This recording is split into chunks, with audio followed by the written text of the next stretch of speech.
Hai, Shalom. Nah, hari ini saya akan membahas bagi setiap kita tentang menang atau kalah, saya akan tetap memuji Tuhan.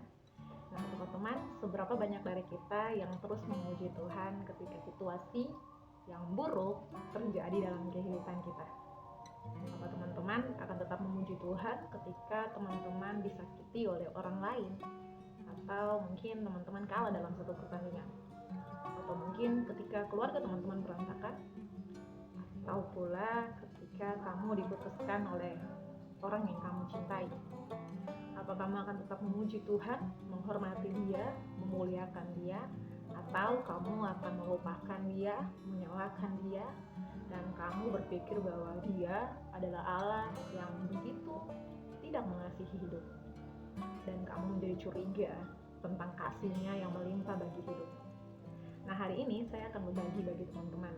Beberapa hari yang lalu saya sempat menonton sebuah film rohani Kristen ya, dan di film ini saya mendapatkan satu pelajaran berharga, seakan-akan Tuhan berbicara kepada saya lewat film ini. Nah, di dalam film ini bercerita tentang seorang pelatih dari tim football di sebuah sekolah. Dan ketika dia melatih tim ini selama 6 tahun, tim ini sama sekali tidak memenangkan kejuaraan apapun. Bahkan walaupun mereka mengikuti lomba, pertama kali mereka mengikuti, mereka pasti langsung kalah. Dan ini menjadi hal yang menjadi pembicaraan dari orang tua murid, dari murid-murid yang dilatih oleh pelatih ini. Dan suatu hari mereka bersepakat bahwa mereka akan memecat dia atau mengeluarkan dia dari tim dan menggantikan posisinya dengan seorang asisten pelatih, dan asisten pelatihnya dia sendiri. Nah, teman-teman, ketika tanpa sengaja pelatih ini mendengar pembicaraan dari orang tua bersama asisten pelatih yang dia miliki, dia lalu merasa bahwa semua hal itu menjadi gagal dalam hidupnya. Dia pulang ke rumahnya, dia bercerita kepada istrinya, dan dia mengatakan bahwa semua hal adalah kesalahannya. Karena dia, istrinya nggak bisa punya anak, karena dia, tim footballnya nggak pernah bisa lolos dalam kejuaraan apapun, karena dia, istrinya nggak bisa memiliki kehidupan yang layak, mereka nggak punya mobil yang layak, rumah yang layak, dan bagi dia semua itu terjadi karena kesalahannya.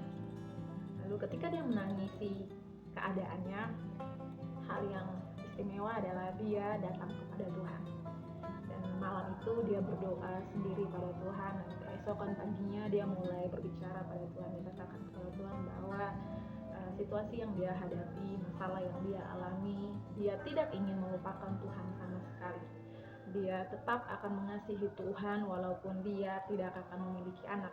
Dia akan tetap mengasihi Tuhan walaupun dia gagal. Dia akan tetap mengasihi Tuhan walaupun situasi yang buruk terjadi dalam hidupnya. Dia mengatakan dan dia membuat prinsip dalam hidupnya, filosofi yang baru bagi hidupnya, bahwa dia akan menghormati Tuhan dalam keadaan apapun. Dia akan tetap memuliakan Tuhan dalam situasi apapun. Menang atau kalah pertandingan, dia akan tetap mempermuliakan nama Tuhan. Dan ketika dia mulai mengubah pola pikirnya, dia mulai mencari tahu kehendak Tuhan, dan akhirnya Tuhan membuka jalan baginya. Dia mendapatkan ide yang baru untuk tim football yang dia miliki, dan ketika dia membagikan ide ini bagi murid-muridnya, dan dia mengatakan bahwa mereka harus menghormati Tuhan dalam segala hal, menghormati Tuhan dalam segala mereka mengerjakan tugas-tugasnya, menghormati Tuhan ketika mereka belajar di kelas, menghormati Tuhan ketika mereka bertemu dengan teman sebaya, menghormati Tuhan ketika mereka dalam pertandingan, menghormati Tuhan ketika mereka ada di tengah lingkungan keluarga. Bahkan mereka harus menghormati Tuhan ketika mereka sedang browsing internet di kamar mereka masing-masing. Jadi ketika dia mengatakan ini kepada murid-muridnya dan mereka mulai berdoa bersama, Tuhan melakukan perubahan pada kehidupan dari murid-murid, dari anak-anak didikannya itu. Jadi ada pertobatan terjadi di sekolah itu. Semua mereka yang dulunya nakal, dulunya nggak peduli, dulunya nggak menghormati orang tua, mulai merubah cara kehidupan mereka menjadi kehidupan yang baru. Mereka jadi rajin belajar, mereka suka menolong orang lain, bahkan mereka juga juga mulai menghormati orang tua dan mulai menghormati Tuhan dalam segala aspek kehidupan mereka. Jadi, ketika mereka menghormati Tuhan lebih dari apapun, Tuhan akhirnya memulihkan keadaan mereka. Jadi tim ini, Tuhan pulihkan keadaan tim ini. Mereka mulai mengikuti perlombaan, mereka berlatih, dan Tuhan selalu memberikan mereka hikmat untuk apa yang harus mereka lakukan agar mereka bisa menjadi juara. Mereka dipimpin Tuhan dan mereka memenangkan setiap pertandingan yang mereka ikuti. Bahkan pelatih tim ini pun Tuhan memulihkan keadaan hidupnya. Hal-hal yang dulunya menurut dia adalah kegagalan, Tuhan merubahnya menjadi hal-hal yang membawa berkat bagi hidupnya. Dia akhirnya bisa memiliki anak, dia juga akhirnya bisa memiliki mobil, punya gaji yang tepat, yang bisa membuat hidup mereka mulai dipulihkan. Dia bisa memberikan hal-hal yang pantas yang dia dapat berikan untuk istrinya. Teman-teman, walaupun ini hanya sebuah film rohani, tapi saya menangkap satu makna yang mendalam di sana, bahwa ketika kamu menghormati Tuhan lebih daripada apapun, ketika kamu menaruh rasa hormatmu pada Tuhan, percaya bahwa Tuhan menghormati orang yang menghormati Dia. Tuhan memberkati orang yang terus-menerus hidup, menjadikan Tuhan itu hal utama dalam hidupnya. Dan Tuhan memberkati kehidupan setiap kita ketika kita menaruh penghormatan di hati kita bagi Tuhan. Di dalam segala aspek kehidupan kita, kita menghormati Dia sebagai Tuhan yang hidup, yang melihat segala hal yang kita lakukan. Nah teman-teman, saya sering bertanya-tanya, seberapa banyak dari setiap kita, teman-teman bahkan saya, seberapa banyak kita menghormati Tuhan dalam segala aspek kehidupan kita. Menghormati Tuhan bukan sekedar saat kamu ada di gereja memuji Dia, menyembah Dia, mengangkat tangan, mengatakan haleluya, amin, dan sebagainya. Menghormati Tuhan bukan ketika kamu berdoa di hadapan keluarga, di hadapan teman-teman. Menghormati Tuhan bukan hanya kamu lakukan ketika ada orang lain yang melihatnya. Kamu harus tetap menghormati Dia, bahkan ketika kamu ada di tempat yang gelap sekalipun. Kamu harus menghormati Dia dengan melakukan setiap tanggung jawabmu dengan penuh kesungguhan hati. Menghormati Dia ketika kamu sedang browsing internet di kamarmu sendiri. Saya berharap bahwa setiap teman-teman yang menonton video ini, mari ambil keputusan dalam hidupmu bahwa dalam segala aspek apapun yang kamu lakukan, dilihat orang atau tidak, kamu akan tetap menghormati Tuhan dan menghargai Tuhan yang melihat kamu 24 jam non-stop. Mari kita belajar dari kita ini. Menaruh penghormatan kita pada Tuhan gak akan mengurangi apapun dalam hidup kita. Justru ketika kamu menghormati Tuhan, Tuhan memberkati dan memulihkan keadaan. Ya teman-teman, saya harap mari kita belajar. Apapun yang kita lakukan, kita mulai mau menghormati Tuhan. Walaupun Tuhan gak terlihat oleh matamu, tapi percayalah bahwa Dia selalu melihat hidupmu. Dia tahu apa yang kamu lakukan.